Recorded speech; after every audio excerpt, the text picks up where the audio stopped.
temas jurídicos, regulatórios e também contratuais do setor da saúde, e da saúde humana e da saúde animal, portanto, desde ensaios clínicos, já lá vamos à experimentação animal, desenvolvimento de medicamentos, colocação no mercado, prestação de serviços de saúde, e portanto, temas bioéticos também, portanto, consentimento informado, vários temas regulatórios e contratuais. E portanto, essa é essencialmente a minha experiência. E, portanto, hoje estamos cá um bocadinho para vos falar da utilização dos animais para fins científicos e passando-vos também um pouco o que é a nossa experiência profissional no que respeita, sobretudo, à ciência médica e às ciências biomédicas e a forma como, nos dias de hoje, a investigação científica está a evoluir e como é que os animais são também protegidos no âmbito dessa atividade.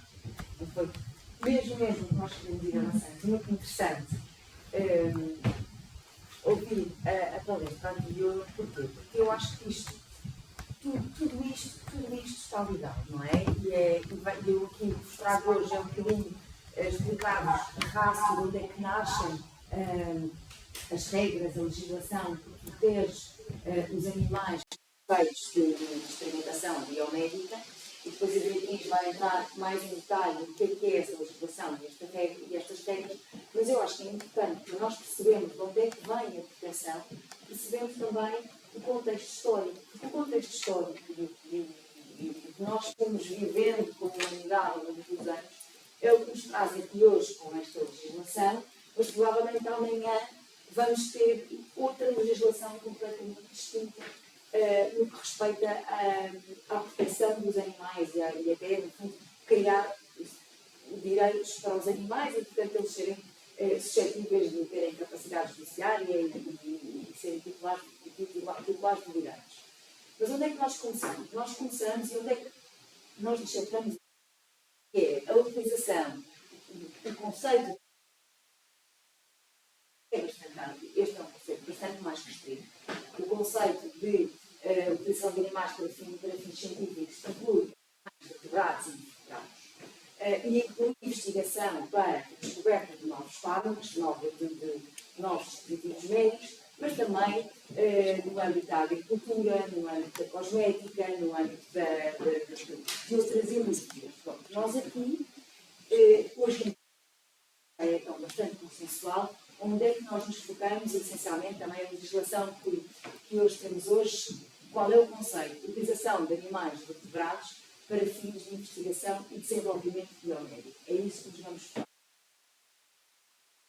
É um animal vertebrado, mas que também é contemplado na atual legislação.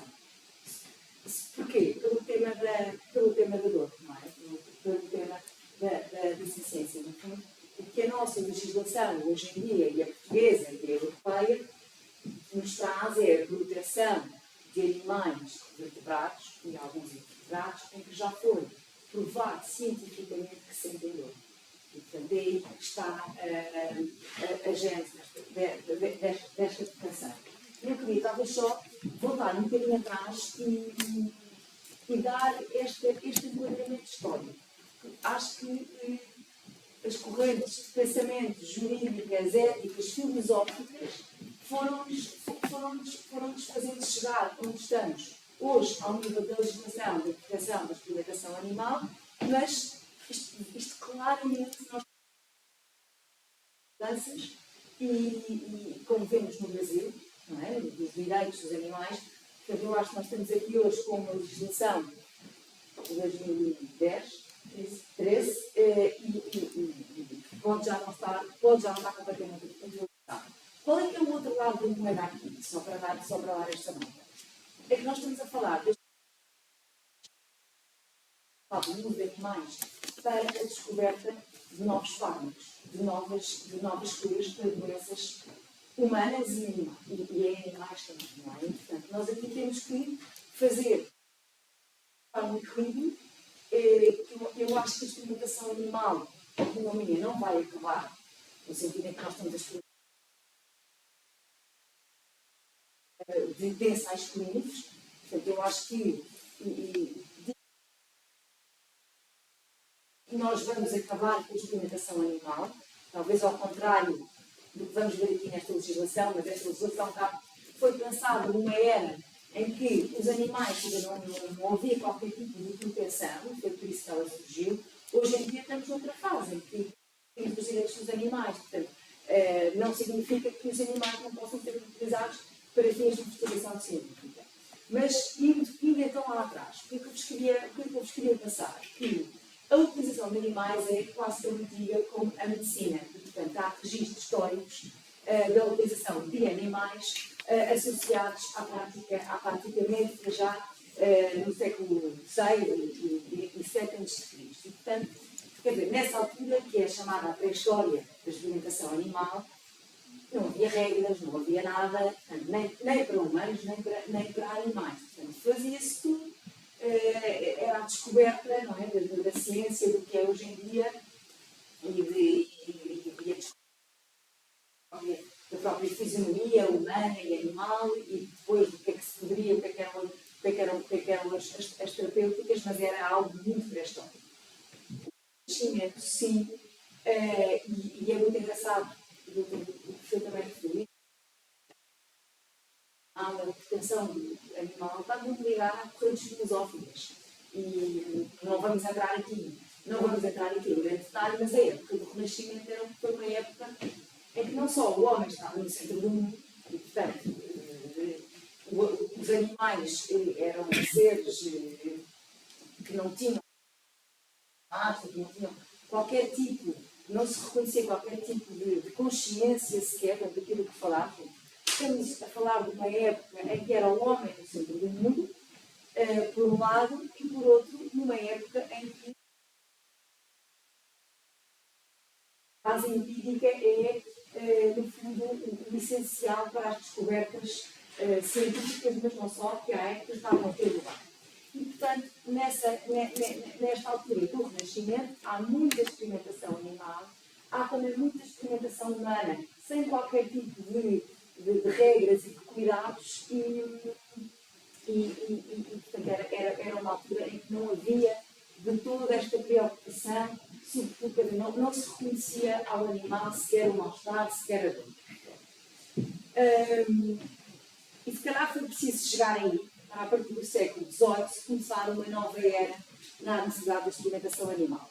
E eu tenho aqui esta citação, acho que ainda hoje é muito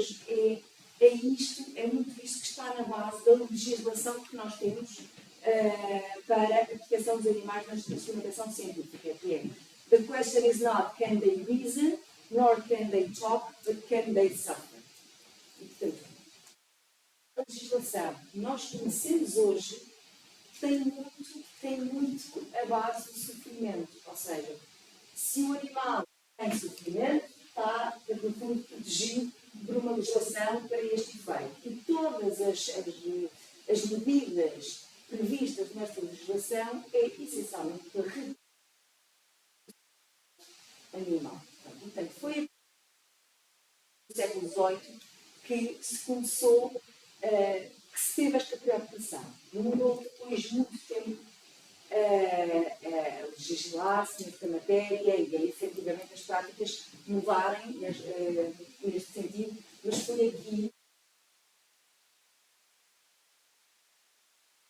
foi também aqui que nasceu o Cruelty to Animals Act. Este talvez queira chamar a atenção mais do que os outros, só para dar aqui um bocadinho de diploma em Inglaterra. Mas foi o primeiro diploma no mundo que, de alguma forma, protege os animais contra a experimentação científica. E a base, eu acho que ainda hoje nós temos, em toda a legislação por todo o mundo, base que estavam no Cruelty to Animals Act, que eram, essencialmente, no fundo, haver uma licença para a experimentação animal dos científicos, na altura era o Ministério da Inglaterra, portanto, que tinha que conferir uma licença conferida mediante a verificação de determinados requisitos, depois havia inspeções aos locais, portanto, foi aqui, neste momento, que se criou este hoje, que ainda hoje perdura, e depois outros tais como portanto, que tinha esta lei prevê que têm que ser administradas técnicas para diminuir o sofrimento do animal. Se há algum procedimento anestésico que seja adequado, que deva ser administrado, sem, é verdade, pôr em causa a investigação científica, pôr em causa o protocolo científico, mas é um diploma que teve uma importância bastante evidente, porque até hoje os princípios que lá estavam consagrados mantêm-se na maior parte das legislações em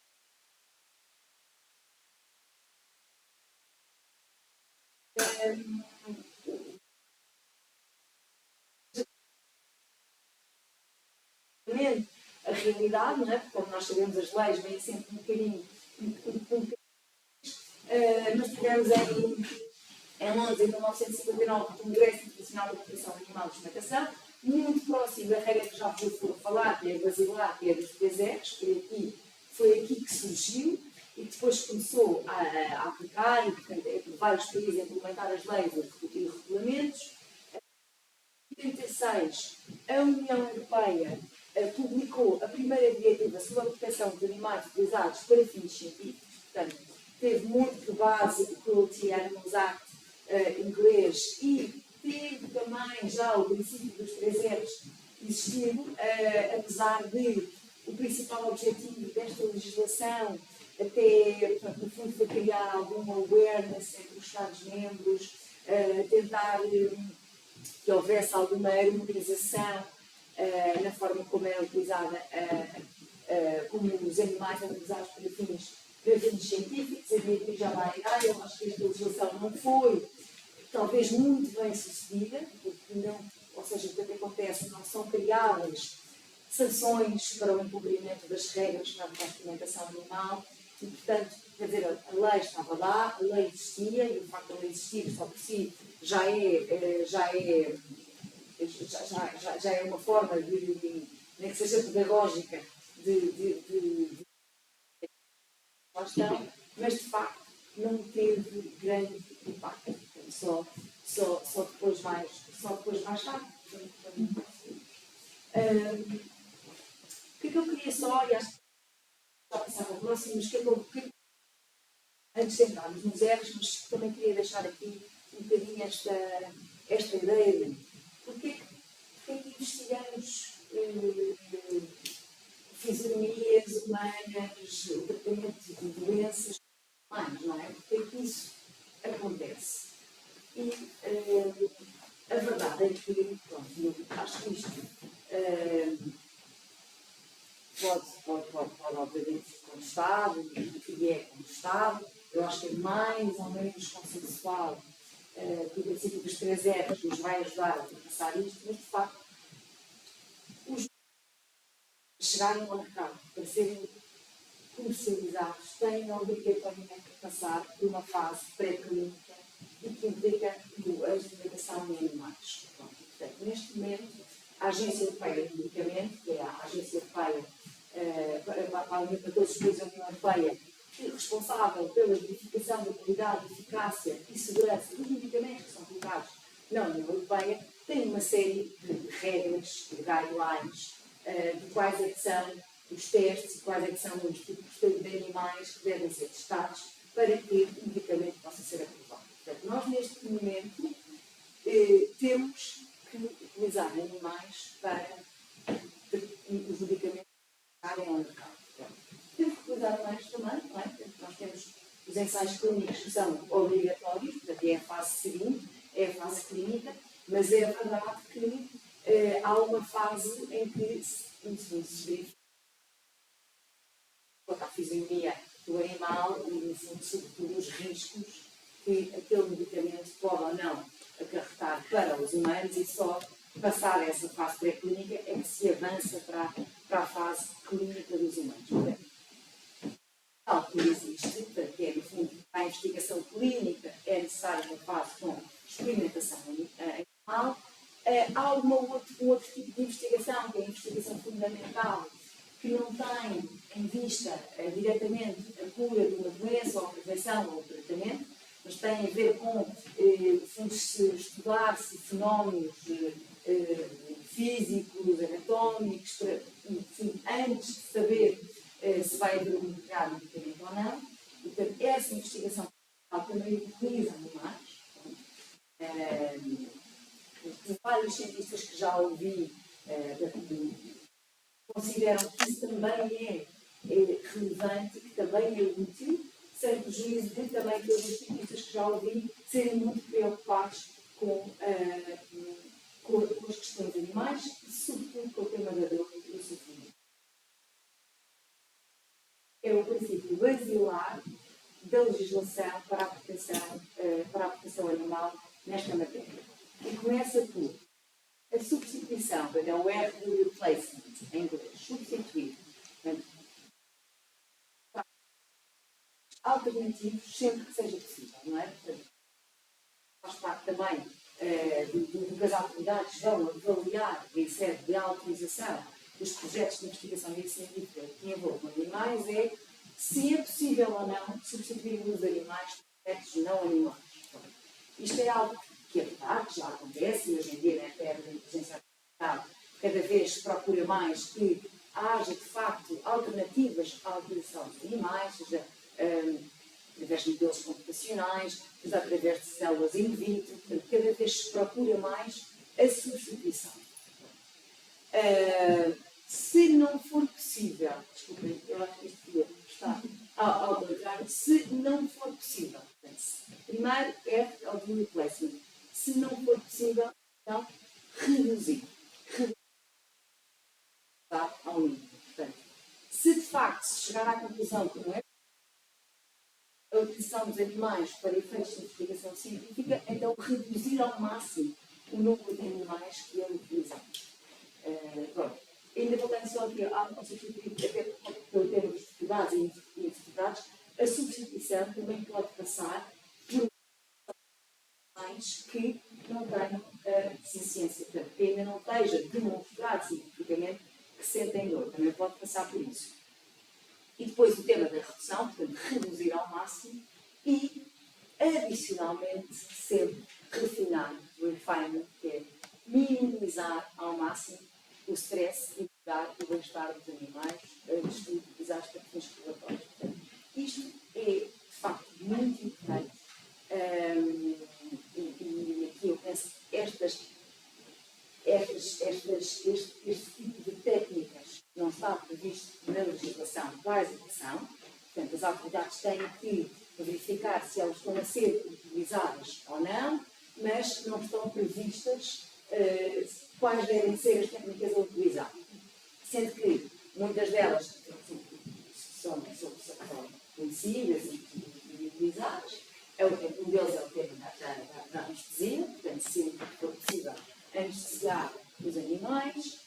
Outras, quer dizer, todas aqui não são porque não são todas, mas algumas até estão do ponto de vista de que onde é que os animais, os biotecas, onde é que os animais devem estar, e também das jaulas, etc. Há muitas que estão, há outras que não estão. Portanto, no fundo, tem que usarem-se técnicas para que os animais sejam alguns procedimentos, por exemplo, a recolha de sangue, a tentar que os animais estejam mais acostumados a que esse tipo de técnicas são formas de diminuir o stress, de diminuir o bem-estar. Isto voltando ao tema da que se reconhece, e está cientificamente provado, que os animais sentem dor, portanto devemos tentar esses efeitos, e os 3 R's simbolizam exatamente chegam em 1959, mas que estão até aos dias de hoje presentes em toda a legislação. E eu acho que eu posso partilhar isto convosco, que é tão acho que é também o equilíbrio que se encontra entre as associações protetoras dos animais, as sociedades e, por outro lado, a indústria farmacêutica e científica, é se os 3 R's, o princípio dos 3 R's, é aceito que seja assim. Vamos ver no futuro o que é que o futuro nos trará. Né? Nós vamos, o que é que será o passo seguinte, se nós continuamos a falar aqui da proteção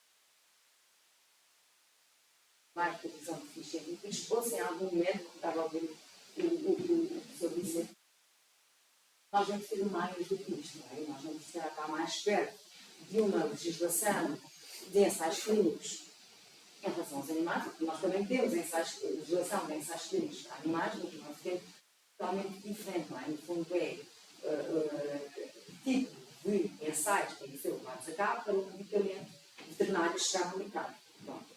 A legislação de ensaios clínicos para o uso humano vai bastante mais além, porque tem por base o princípio fundamental do consentimento informado, de haver um equilíbrio entre o benefício para as pessoas daquele ensaio. Vamos ver se um dia lá chegaremos. Eu acho que o impacto histórico é importante por isso, porque as leis vão acompanhando o pensamento social, filosófico e jurisprudencial do que está a passar efetivamente nas sociedades. Portanto, vamos ver o que é que o futuro nos reserva. Passa agora para a minha vista entrar na parte. Aqui tinha também só umas estatísticas de qual é que tem sido o impacto da legislação em termos práticos na redução dos números de animais para a extinção científica. Eu vinha-vos falar um bocadinho mais do desenvolvimento rural, que tem por base uma diretiva europeia de 2010. Temos também agora desde 2024 uma diretiva delegada, mas que na verdade não vai alterar muitas coisas, temos alguns critérios mais práticos. Esta diretiva foi transposta para Portugal pelo Decreto-Lei nº 113 de 2013, que foi entretanto alterado em 2019 e temos até inícios de dezembro para transpor a dita diretiva delegada. Mas, como vos disse, não vai aqui mudar muito aquilo que é a base e a gênese toda desta legislação, como já não temos explicado. A grande intenção por trás desta legislação, como tivemos a ver, é proteger os animais de laboratório, mas permitir ao mesmo tempo os avanços na investigação científica que são necessários para a nossa vivência enquanto humanos, e não só enquanto humanos, há outros fins que também são considerados quando se pondera a utilização de animais para fins científicos ou educativos. Simplesmente, como viemos a ver, temos que tentar ter critérios para reduzir algo absolutamente necessário e fazer este juízo de valor e de custo-benefício para perceber se justifica ou não e se verificam pressupostos razoáveis para recorrer a animais na investigação. Por outro lado, então normas extremamente rigorosas, com um crivo adotado para reduzir ao máximo esse impacto na saúde dos animais e manter os critérios de segurança, não só para os animais, mas também depois para que queiramos que sejam resultados para nós, para o ambiente, para o que seja. A nossa lei, então, para além de estabelecer aquilo que é o princípio basilar dos 3 anos, como vamos a ver, cria as ditas medidas de proteção dos animais que venham a ser utilizados para fins científicos ou educativos e fixa então as regras não só relacionadas com o próprio animal, ou seja, a criação do animal para ser utilizado para experimentação para fins científicos, aquilo que seja depois os critérios de rastreabilidade desse animal, ou seja, saber qual é que foi a origem do animal, qual é que foi o criador, fazer a marcação, saber qual é que é toda a vida do animal e também depois saber quais são as regras para o alojamento do animal, o tratamento do animal enquanto seja feita a experimentação para fins científicos. Por outro lado também, da perspectiva de quem os está a utilizar, ou seja, quem os cria, quem os utiliza, quem os fornece, essa parte da atividade, seja ela com ou sem fins lucrativos, é regulada nesta lei. E, por último, o próprio ato de avaliar os projetos científicos que as empresas ou as instituições propõem com recurso à utilização de animais, seja recorrer a animais ou criar animais com o fim de utilizá-los para fins científicos. Estes projetos, então, têm que ser autorizados pela nossa autoridade. Sendo que a lei se aplica, como já vimos, aos animais vertebrados vivos não humanos e aos invertebrados que saibam que têm a capacidade ou suscetibilidade de sentir dor. Quanto a primatas não humanos, e dada a proximidade também o nível de senciência que têm, há certos primatas que já sabemos que está praticamente completamente excluída a sua utilização para fins de investigação científica, salvo as raras exceções em que a autoridade permite essa exceção, e mesmo a utilização de certos primatas fica sujeita a requisitos mais apertados do que outros tipos de animais. Seja como for, o grande princípio é que, para podermos realizar testes em animais, temos que prosseguir um objetivo muito concreto e criar um projeto à volta disso. Quais é que são esses objetivos? A translacional, o desenvolvimento de novos produtos, seja para a saúde humana, seja para a saúde veterinária, a proteção do ambiente, a proteção das próprias espécies, ou seja, com a intenção de conservar espécies que possam estar em vias de extinção, o ensino superior ou a medicina legal. Estes são os objetivos que a nossa lei elenca e, se não tivermos a tentar perseguir um destes objetivos, não vai ser possível então recorrer a animais para fazer a experimentação. Chegados aqui, dizer-vos primeiro de tudo que as próprias entidades que pretendam recorrer, criar ou recorrer ou fornecer animais para fins de utilizá-los em testes, para fins científicos ou educativos, têm que ter necessariamente uma autorização da nossa autoridade. A nossa autoridade competente nesta matéria é a DGAV, a Direção-Geral da Alimentação e Veterinária. Isto implica submeter uma série de informação sobre a própria empresa e sobre aquilo que vai ser a atividade prosseguida, consoante o espectro em que se encontrem. Implica uma vistoria da autoridade ao próprio estabelecimento, ou seja, a autorização não é só à atividade, mas também ao estabelecimento em si. Essa autorização tem uma validade de 7 anos, tem que ser renovada, pode ser suspensa se houver algum tipo de suspeita de cumprimento da legislação. Pode ser suspensa, pode ser renovada, podem ser aplicadas coimas. Para além disso, o próprio estabelecimento tem que ter as instalações adequadas, isto vai variar muito bastante o tipo de atividade, não só, mas também o tipo de animais que se pretende utilizar para os fins de investigação, o tipo de projetos que se propõem a prosseguir, equipamentos é a mesma questão, e mais ou menos também, dados a tem que haver uma pessoa responsável, indicada só mesmo para o ato de supervisionar o bem-estar animal. Tem que haver um médico veterinário que aprove e dê os seus pareceres sobre o tratamento a dar ao animal. Tem que haver um responsável científico, no caso dos utilizadores, que se responsabilize pelo projeto que vão implementar. E qualquer uma destas entidades tem necessariamente que estabelecer um chamado órgão responsável pelo bem-estar dos animais. Isto também, mais uma vez, uma tentativa da parte do legislador, que vem da diretiva, mas que foi transposto para Portugal, de criar aqui uma obrigatoriedade mesmo dentro da própria entidade de assegurar que existem pessoas que têm a função específica de supervisionar o bem-estar dos animais. Este órgão não só presta aconselhamento ao longo do projeto e às diferentes pessoas com responsabilidades nas entidades, como também emite depois pareceres sobre o projeto que têm que ser submetidos à DGAV quando se peça a autorização. Para além disto, estas empresas têm depois obrigações muito concretas de registros que comprovem não só o que eu vos dizia da rastreabilidade do animal, de qual é que foi o projeto para os quais foram utilizados, a autorização do próprio projeto, manter registros dos resultados dos projetos e tudo mais, e, consoante o tipo de animais, podem ter também obrigações mais específicas para esse tipo de animais, como sejam os cães, os gatos e os primatas não humanos, para permitir uma identificação mais concreta e mais individualizada destes animais. Falando agora dos procedimentos que a Joana também já aflorou ligeiramente,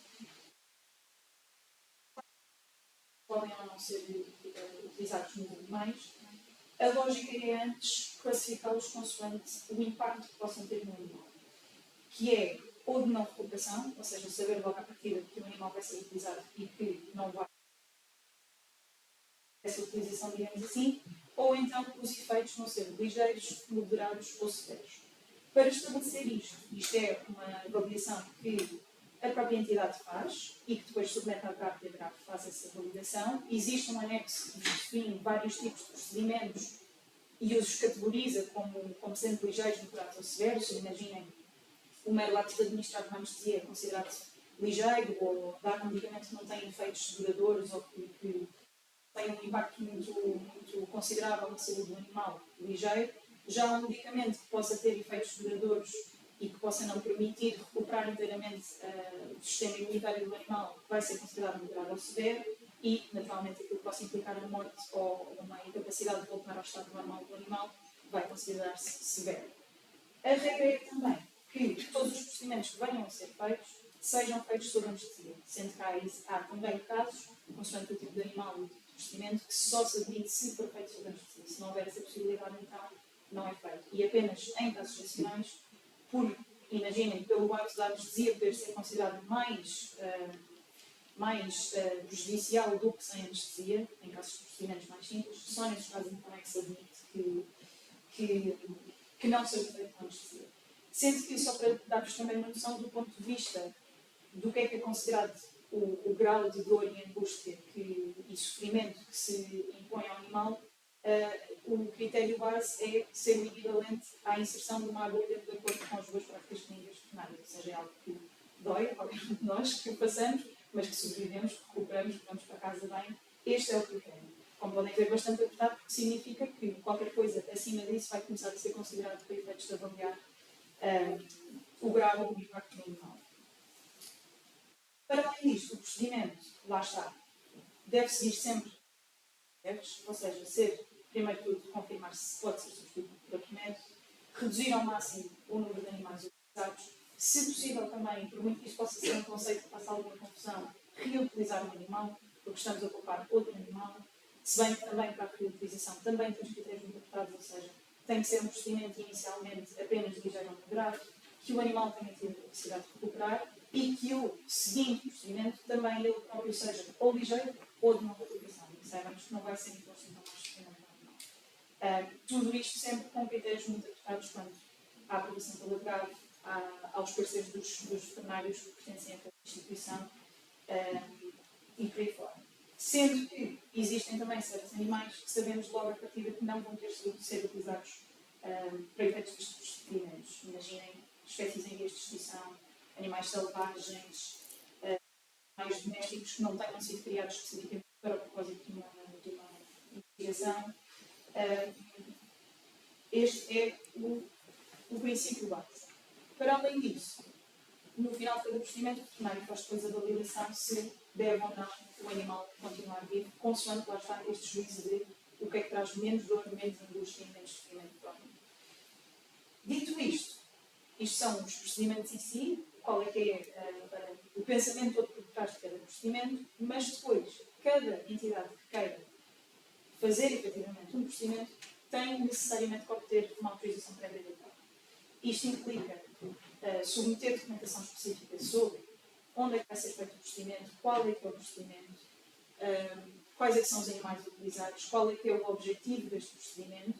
Tudo isto porquê? Porque voltamos ao princípio, que é ter a certeza que se justifica que, feita a ponderação entre custo-benefício de causar esta dor, seja qual for o grau, e o benefício que daí se antevê conseguir recolher, se justifica verdadeiramente esta utilização ou não. Tanto por o fim que pretendemos, o fim científico ou educativo que é pretendido, como também se para tal se justifica ou não recorrer aos animais. Sendo que, em certos casos, não é só a DGAV que tem que avaliar, mas também a Comissão Nacional para a Proteção dos Direitos. Lá está, aqui, como já dissemos, já viemos a dizer, sempre com a lógica de reduzir ao mínimo e provocar o mínimo de dor, angústia e sofrimento aos animais. Aqui chegados e admitindo então que a entidade foi autorizada, o procedimento em si, por base, é permissível, que o projeto é autorizado pela DGAV e que se mantém autorizado, ou seja, se houver alguma alteração nesse projeto, tem que ser submetida à DGAV e a DGAV pode então pronunciar-se contra. Aqui chegados chegamos então às normas de proteção concretas do animal durante estes procedimentos. E aí o que é que importa? Coisas como as instalações em que se encontram. Isto varia muito também de animal para animal. As instalações em que se encontram, se têm que estar isolados ou se são animais sociais que têm que estar com outros animais, quanto tempo é que podem ficar dentro de uma jaula, quanto tempo é que devem ficar fora, qual é que é a ventilação dessa jaula, questões como, imaginem, a ventilação, os ruídos que são gerados, se incomodam ou não o animal. Tudo isto é ponderado e tudo isto é avaliado pela autoridade. E lá está, o organismo responsável pelo bem-estar vai ter de acompanhar este projeto, para além de todas as outras pessoas que têm de ser necessariamente empregues por estas instituições com uma função específica nestes projetos, temos um organismo responsável pelo bem-estar que acompanha desde o início até ao fim o projeto e é responsável por assegurar-se que não só a legislação está a ser cumprida, mas que está a ser reduzido ao mínimo estritamente necessário o sofrimento ou dor do animal. Aqui chegados, caso se chegue a um ponto de ser necessária a decisão, que é o abate do animal, também é feito um juízo de ponderação de existe aqui uma verdadeira hipótese do animal recuperar e poder voltar a uma vida de normalidade, seja em cativeiro, seja em vida selvagem. Existe esta possibilidade ou isto seria, por si só, considerado um maior sofrimento para o animal?